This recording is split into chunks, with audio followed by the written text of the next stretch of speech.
So if you've been kind enough to follow this channel for a while now, you'll know that I love to do printing. But today, when I was thinking about a new video to put out, I just realized I hadn't done any printing on this channel for quite a while. So as I went out to Barrow yesterday, near Burnham-on-Sea in the southwest of the UK, to photograph the SS Nornen, the wreckage of the SS Nornen, which was a Norwegian vessel which came aground, sank in 1897. So this is the photograph that I ended up taking of it. And I just thought this would be a good one to print, because this one I definitely want to print onto like a matte paper. So I just want to quickly run through the process, just quickly trying to show you what I do when I'm going to do these prints. So this one I have edited completely using Lightroom. I haven't used any Photoshop or anything, all done in Lightroom. And you can see when I press the / key, we can see the DNG file there, the raw DNG file, and there's the final edit. So now I want to get this out and get it printed. But what I need to do is I need to resize it to make sure that it's going to fit the paper that I want to use. And I need to soft proof it. So the way I do that is this. I'm going to go to the export in the top right-hand corner of Lightroom and go to custom settings. And the file type I'm going to use is TIFF. We're going to go for dimensions as full size, 16-bit. And down here, I'm going to change the color space. This is the only real change I'm going to make to the image at this particular time, making sure that it's in the Adobe RGB color space because I'm going to be printing. So I'll export it out, and I'm going to put this into a folder which I have on my desktop here called printing, and I'll click on export. Now, in the past, I've had people say, well, why don't you just kind of send it directly from Lightroom into Photoshop and then do the bits that you need to do? You could, of course, do that. My workflow is that at some point, I'm going to have to save the file into a folder somewhere on my computer, because I'm not going to use Lightroom Classic and I'm not going to use Photoshop to do the printing. I'm going to use Canon's own printing software because I'm going to be printing with my Canon Pro 300 printer. So at some point, I need to put it into a folder. I just choose to do it now. That's the only difference, okay? So that has now gone from Lightroom into that folder. So if I dive over now into Photoshop, and we'll open this image up. Let's go to the desktop, printing folder. Let's just come out there for a second. So we go open, go to the desktop, printing folder, and there's the image. We'll look at the size of it first of all, because I'm going to be printing it out onto this paper here. This isn't sponsored by them at all. It's just the paper I'm going to use. Portrait Rag 305 from Permajet. It's a matte paper, matte fine art paper, a little bit of a texture to it, which I really like. It's their newest paper, I believe, that's just come out. So I'm going to use that. And that's an A3. So the maximum that could be, well, the paper itself is 16.5 inches. So I want to leave a bit around it. So if I say print this at 14 inches, that's the highest, the longest, I want the longest edge to be 14 inches. So let's have a look at this image here then. So we can go to image and image size, and we can see here, look, we're in inches. We can see that at the moment, the height is 16 inches and the resolution is 240. Now I'm going to be printing it on the Canon, and I need to now have this file in what is called the native print resolution for that Canon to give me the best results. And Canon generally is 300 pixels per inch.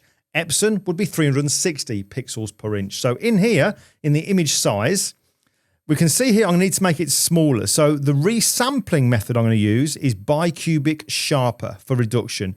Never, ever, ever leave it on automatic. Always take control of it. You're going to resample this, which means make it smaller, and I'm going to use bicubic sharper reduction. I'll set the resolution there to 300, and we'll put the height at 14 inches. All right, so now this is all set here for Photoshop to resample this to the correct dimensions. So I click OK. That's done there now. And look, if I go to the keyboard shortcut to show the height of it, there you go, 14 inches at 300 pixels per inch on the resolution, which is cool. Right, so now then, this paper here, like I said, it's the Portrait Rag 305. I'm going to be printing it on the Canon using Canon ink, but it's a third-party paper. So I'm going to use an ICC profile, and I need to know as well what kind of paper this is. Or I need to tell the printer, look, you need to raise the print head this high or this low. You need to use this particular black ink as opposed to this one, because printers like this one have a number of different black inks, like photo black or matte black. And it's very important that you get the correct one. that's when you choose the correct media type. And that'll make sense in a moment. But first of all, look, let's just quickly soft proof this. So in Photoshop, to soft proof it, I've already downloaded the ICC profile from Permajet, a generic ICC profile for this paper, and I've just installed it. Let's just go to the View menu, Proof Setup, and click where it says Custom. I'll click on that. This opens up the Customize Proof Condition box here. And where we have this Proof Conditions device to simulate, this is where we choose the ICC profile for that particular paper. Now, here's the one I'm going to be using, the Portrait Rag 305 from Permajet. So I'll click on that. And what I can do, if I just move this out of the way, if you keep an eye on the image here, at the moment, the rendering intent, which is basically how the printer handles colors which are out of gamut, which it can't print. How does it handle them? Perceptual or relative are the options that we have. Perceptual and relative will decide what does it do. Does it move all the colors to accommodate the one that doesn't fit, or does it only move the color that doesn't fit in to fit with all the other ones? So let's have a look here. This is what we've got, perceptual. And I'm going to jump from perceptual to relative. Keep an eye on the image here, perceptual to relative. Now, hopefully you could see that then. It did definitely dull it down and it lowered the contrast just a little bit. Let me do this again. So we go to perceptual. Definitely brightens it up, a little bit more punch in the greens, and it's definitely got a little bit more contrast. So again, one more time, there's relative. It drops it down. Perceptual definitely boosts it up. So I know now then that I'm going to print this using the perceptual rendering intent. So I'll just click OK. Happy with that. All I need to do now then, now that I've actually soft proofed it, I've resized it correctly, all I need to do is just go to the File menu and choose Save. And that will automatically save it into that folder, which I have already done on my desktop. If I had sent it from Lightroom into Photoshop, at this stage, I would then have to go File, Save As, create a folder, then save it in. I just find it a much easier workflow for me to create the folder from Lightroom and then just save this particular way. All right, so the image is prepared. Let's now open up the software I'm going to use, which is Canon's own software, which is called Canon Professional Print and Layout. So we'll go to File, choose Open, and here's the image in the printing folder. We'll click on Open, and we can see over on the right-hand side, I've got the correct paper size selected there, A3 paper. So what I'll do is click and drag and drop it onto there. Let's just rotate it so that we can see it a bit clearer. And you can see, look, at the 14 inches, we've definitely got a nice border around it. Plenty of space there if I wanted to get it framed. Yeah, that's looking cool. So let's have a quick run through the settings. Now, remember I said before about choosing the correct media type. Now, this is important. This is where we've got media type here. This is where we're telling the printer you need to raise the print head this high. You need to use this particular black and a whole load of other different settings. And these paper types here are what would be installed with your printer. And these correspond to Canon papers because this is a Canon printer. If you had an Epson printer, you'd have Epson equivalent papers in there as well. So the way I choose it is with Permajet, they provide, and I think this is pretty much the case, standard practice for most paper manufacturers.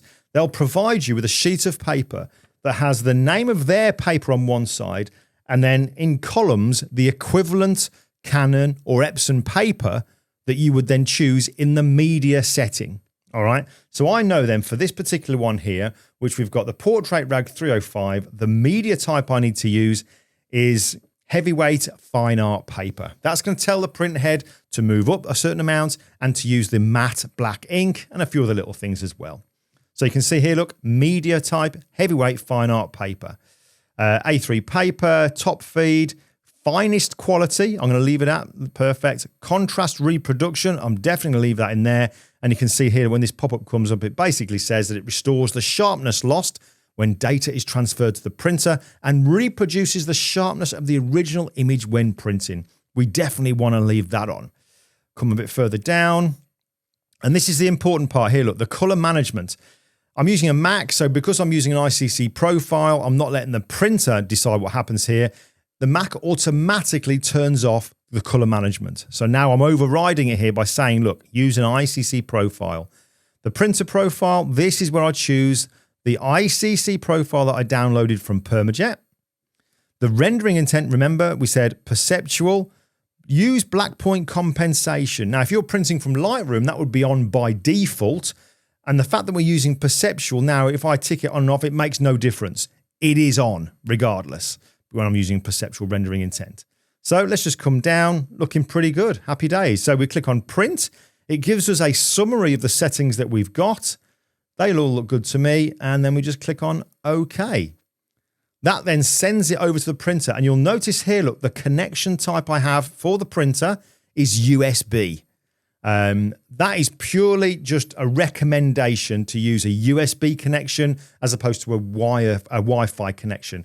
You don't have to. It's just something to be aware of, that when you're sending a file to the printer, if for whatever reason the printer stops while the information is buffering, you can then get a drying line. There you go. The printer's just starting. You can get the bit where the printer's dried and then it starts to print again, and you can get a very faint drying line, which can ruin the print. So I always use USB connection. So the print's kicking off. I'll speed up this part of the video and then we'll take a look at the result.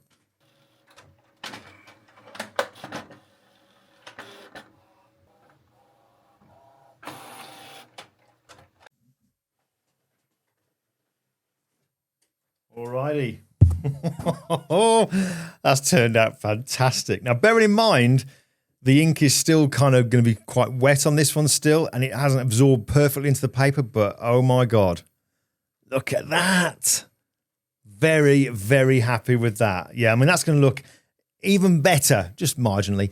Once the actual ink has dried, the detail will come out a lot more in the darker areas.